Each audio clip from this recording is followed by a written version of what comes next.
Sunlight, freedom leaves me soft and dry. It's time for poetry to be taken off the page. It's time for poetry to take action. 90s poetry is no longer dependent on publishing. It's in the clubs, on the street, in videos. From beat to rap to Meryn Cadell, poetry is everywhere. 40 poets from across North America recently went to the Banff Centre for anywhere from 2 days to 3 weeks to workshop their art. Action Poetry 94 attracted a really interesting cast of characters.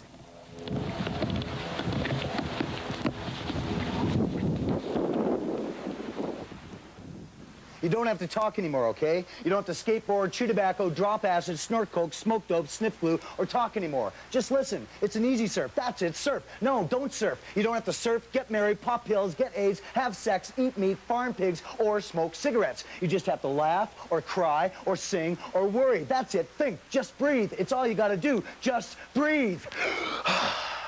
I think that popular culture in North America very often follows developments in African-American music, and that can be seen in dance styles and in Hollywood things, and really in many different art forms. And the evolution of rap has been a really major influence on getting people attuned to the idea of someone standing on stage and speaking their words and listening to them. #1 enemy, your best friend to the D-E-S-P-E-A-R, causing emotional scars. His whole family is hard, like his cousin depression and his uncle anxiety. They usually try to gang up to get by, so be careful, because once they put the squeeze on, like a python, it's like your life's gone. Who cares right from wrong when you're just a pawn? In the game ain't a damn thing changed in the clutches. The difference between rap and poetry is that you do it over a beat. That's the only difference that I see, you know what I mean? A lot of people try to separate the two, but it's not so, you know, it's always the same.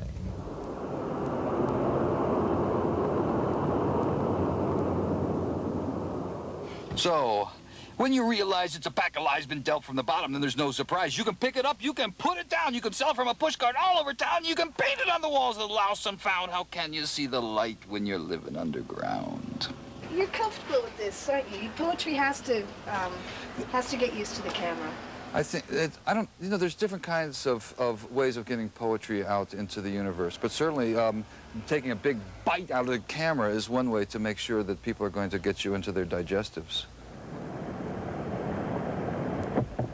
I met Michelle in, I guess, 1989, and I heard her play in 1990, and it was just such a great piece, you know, if that's your boyfriend, he wasn't last night. I said, whoa! It was, if that's your boyfriend, he wasn't last night.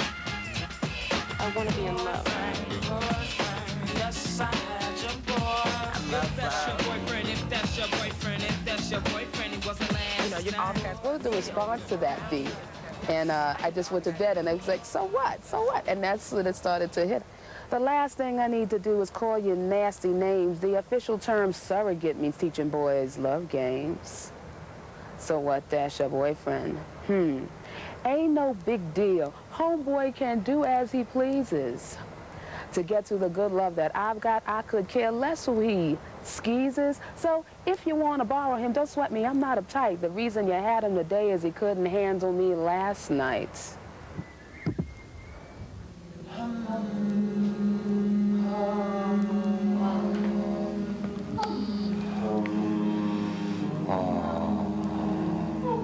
Having a hut is a beautiful thing. I wish I had a hut in the city, actually, amidst the woods like this. It's so great because you leave where you work, where you sleep and where you eat, and you come to the place that you work in. And mine is, I got here early, so I got one of the ones with nice skylights that look out at the sky, or the rain coming down on them. It's quite wonderful.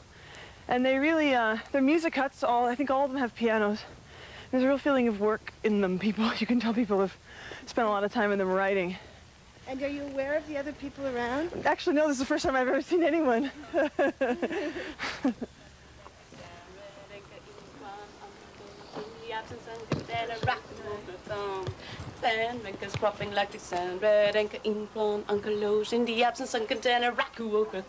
I've done a lot of touring of late, and I've done a lot of performances and on television, and I really came here thinking, almost like a break, like I'm moving forward from this. I barely brought any of my old work. I did bring some stuff that had been partly written and I wanted to finish it here. But pressure was never a consideration. When I'm working towards, when I'm on the road or something, I feel pressure because I want to be moving forward and writing new work, but I find it very hard when I'm on the road. So I knew that the moment I got here, like the moment I got here, I just clicked on my computer and started to work. So it's not been pressure, it's been joy.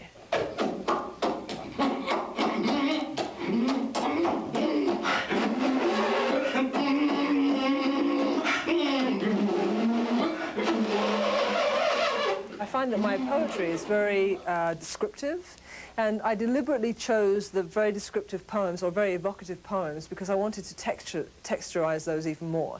So what I did was I went into the studio and picked out some words and textured those, and then the musicians went away, and what happened through some kind of synchronicity is that there was a lot of solo pieces, and I thought that originally in my mind I thought solo pieces probably would be better because then there would be less distraction from the words, because I really wanted people to hear the words of what was happening. It's different in songwriting because what's the function of the music? Sometimes the music, you know, it's the delicacy of the interrelation between the music and the word is subtle. With singing, you're also providing music. With poetry, you're providing words, and you have to pay attention to those words. I secretly thumb through inky personals, looking to replace you with a bearded lady, a tattooed lady.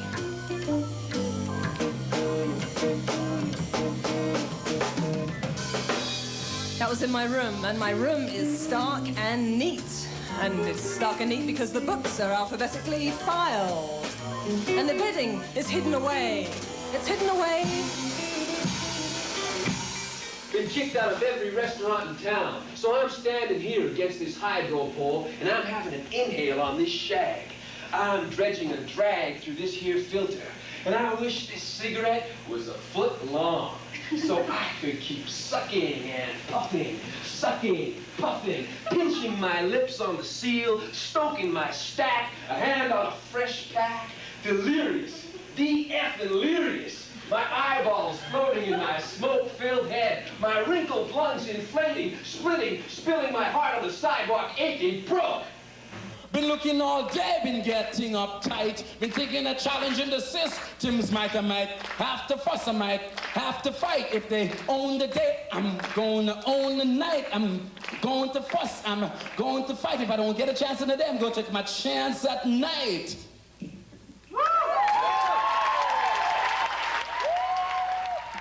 Where were you in '63 when JFK was shot? I was with Andy Warhol. We sat on the Tiffany couch amongst the clutter, watching the live TV coverage from Dallas. We heard Walter Cronkite say, President Kennedy died at 2 p.m. on November 22nd, 1963. Before, but 25 years ago, the only possibility was you wrote a poem and you sent it to a publisher and it was published, you know, in a book or a magazine, and there was no connection.